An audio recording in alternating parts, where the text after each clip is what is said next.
চলুন দেখে নেই কিভাবে ফটোশপে realistic looking T shirt mockup design করতে হয়। ঠিক আছে, তো প্রথমে আমরা একটি টি-শার্টের ছবি নিয়েছি যেটার উপরে আমরা কোনো ডিজাইন পেস্ট করব বা প্লেস করব। ওকে, তো এই ছবিটিকে প্রথমে আমরা কি করব, এখান থেকে ফাইল থেকে সেভ অ্যাজ আমরা কোথাও একটা সেভ করে রাখি, এখানে লিখে দেই ডিসপ্লেসমেন্ট ফাইল। এটাকে সেভ করতে হবে প্রথমে পিএইচডি ফরম্যাটে, ডিসপ্লেসমেন্ট ফাইল পিএইচডি। ওকে, আর এই ফাইলটাকে আবারও পুনরায় আমরা সেভ করব, সেভ অ্যাজ মেইন ফাইল। ওকে, এটাও পিএইচডি আকারেই সেভ করব। এখন ফাইল থেকে ওপেন করব আমরা যেটা একটু আগে সেভ করেছি ডিসপ্লেসমেন্ট ফাইল, সেটিকে ওপেন করি। এই ফাইলটিকে আমরা এখানে ফিল্টার থেকে ব্লার থেকে গসিয়ান ব্লার, তারপর আমরা এখানে একটু ছবিটাকে ব্লার করে দেব, অর্থাৎ ঘোলা করে দেব। ওকে, দেন কন্ট্রোল এস অথবা ফাইল থেকে সেভ, এতটুকুই। আমরা আগের উইন্ডোটিতে যাব, এখানে এসে আমরা আমাদের ডিজাইনটি এখানে রিপ্লেস করব। ফাইল থেকে প্লেস, আমরা যে ডিজাইনটি সেখানে প্লেস করতে চাই এই ডিজাইনটি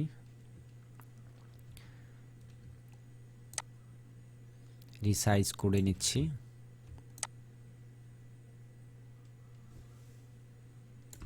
ওকে, তো এখানে হোয়াইট টি শার্টের উপর হোয়াইট ডিজাইন ভালো দেখা যাবে না, তাই আমরা এই লেখাটিকে ডার্ক করে নিই। এর উপরে একটি শেপ নিচ্ছি, শেপ লেয়ারটিকে ফিল করে দিচ্ছি, ফিল কালার, এই কালারটি দেব। ওকে, দেন আমরা এটাকে clipping mask, create clipping mask, তাহলে ডিজাইনের সঙ্গে মাস্কিং হয়ে গেল লেয়ারটি। তো আমরা এই দুটো লেয়ারকে সিলেক্ট করে রাইট বাটনে ক্লিক করে রাস্টারাইজ লেয়ার, দুটি রাস্টারাইজ হয়ে গেল এবং কন্ট্রোল ই দিলে মার্জ হয়ে গেল। ওকে, দেন আমরা যেটি করব এখান থেকে মাল্টিপ্লি, কিছুটা ন্যাচারাল মনে হয়েছে বা রিয়েলিস্টিক মনে হচ্ছে, কিন্তু তারপরও এই যে ঢেউ রয়েছে একটা বাঁকানো ভাঁজ, আমরা চাই এই ডিজাইনটার উপরে যেন একটা ভাঁজ ইফেক্ট পড়ে। এই জন্য আমরা কি করব, এখান থেকে ফিল্টার থেকে ডিস্টর্ট, একটু আগে আমরা ডিসপ্লেস যে ফাইলটি তৈরি করেছি সেই ফাইলটি এখান থেকে ওপেন করে দেব। ওখানে 10 ছিল ভ্যালু, তা ওটা ডিফল্ট ভ্যালু ওই অবস্থায় নিয়েছি। এই যে দেখেন ডিসপ্লেসমেন্ট ফাইল দেওয়ার সঙ্গে সঙ্গে ডিজাইনটি বাঁকা হয়ে গেল। ঠিক আছে, তো এটি মোটামুটি যথেষ্ট পরিমাণে রিয়েলিস্টিক লুকিং। তারপরে যদি কালার অ্যাডজাস্টমেন্টের প্রয়োজন হয় সেক্ষেত্রে আমরা এখান থেকে ব্যাকগ্রাউন্ড থেকে একটা কপি করে নেব, নিয়ে এটাকে উপরে দিব, এটাকে clipping mask, create clipping mask, তারপর এখান থেকে এটিকে দিয়ে দিব স্ক্রিন।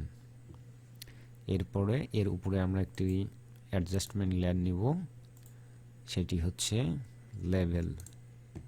তো লেভেল লেয়ারটিকেও আমরা প্রথমে ক্রিয়েট ক্লিপিং মাস্ক দেওয়ার পর এখান থেকে লেভেলটাকে অ্যাডজাস্ট করে নেব।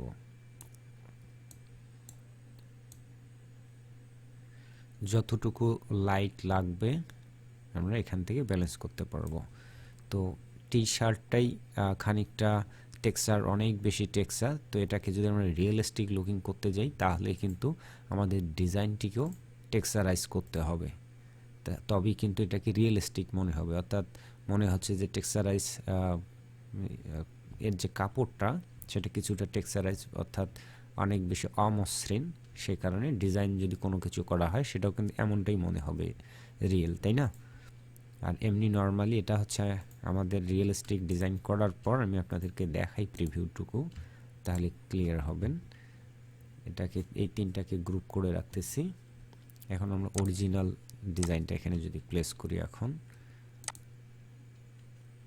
তাহলে দুটোর পার্থক্য আমরা দেখতে পাবো।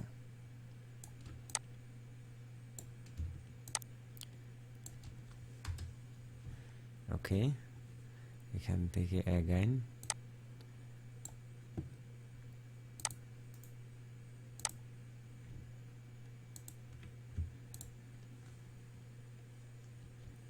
আচ্ছা, এখানে এটি হচ্ছে রিয়েলিস্টিক আর এটি হচ্ছে একদম অরিজিনাল। তো যখন আসলে অরিজিনাল থাকবে তখন এমনিতে মানুষ দেখলে মনে করবে যে এটা হয়তো ফটোশপ দিয়ে এনে এখানে প্লেস করে দেওয়া হয়েছে। আর আমরা যদি এটা অফ করে যদি রিয়েলিস্টিকটা অন করে দিই তাহলে সহজে কেউ বুঝতে পারবে না যে এটা আমরা ফটোশপের মাধ্যমে বসিয়ে দিয়েছি, মনে হবে অরিজিনাল বা অরিজিনালি এখানে ছিল। ঠিক আছে, একবার শ্যাডো, বাঁকানো এবং টেক্সচার সব কিছু একই রয়েছে। তো আশা করি এই টেকনিকটি আপনারা কাজে লাগিয়ে আপনারাও এখন থেকে realistic looking T shirt mockup তৈরি করতে পারবেন। এবং শুধু টি শার্ট মকআপ না, bag mockup, cup mockup, mockup, তারপর ক্যাপ, এভরিথিং, যে কোনো ধরনের রিয়েলিস্টিক লুকিং মকআপ অথবা লোগো রিপ্লেস করার জন্য এই পদ্ধতিটি ব্যবহার করতে পারেন। তো যদি ভিডিওটি ভালো লাগে সাবস্ক্রাইব করার সঙ্গেই থাকবেন। ধন্যবাদ সবাইকে।